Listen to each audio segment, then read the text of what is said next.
Lionel Jospin a achevé aujourd'hui sa visite officielle en Chine. Il a quitté Shanghai pour Hong Kong. Le bilan de ses journées est positif. Le Premier ministre se dit confiant dans l'évolution démocratique de la Chine et plaide pour une réforme du système monétaire international. Roland Sicard, Bernard Connor.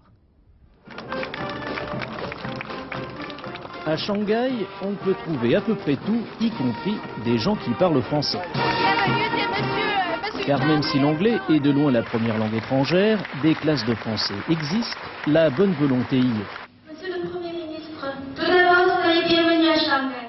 Lionel Jospin était venu en classe pour écouter et pour encourager. Comme l'anglais sera utilisé par tous, c'est une langue qui sera malmenée et qui perdra sa beauté originelle. Je vous conseille de choisir le français. Défense du français à Shanghai, mais quelques heures plus tard, il a fallu s'adapter.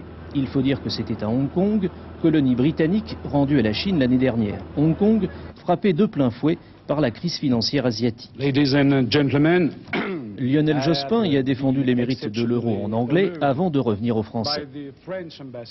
Constatons que dans la crise financière qui s'est produite, dans son étape asiatique ou dans sa phase russe, l'euro, même simplement comme une perspective proche et pas encore comme une réalité, a joué un rôle de stabilisation. Pas de spéculation sur les monnaies européennes et, au contraire, une capacité à résister à la bourrade.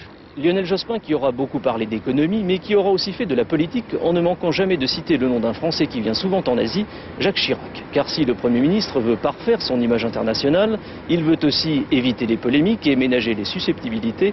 Les règles de la cohabitation s'imposent aussi à l'étranger.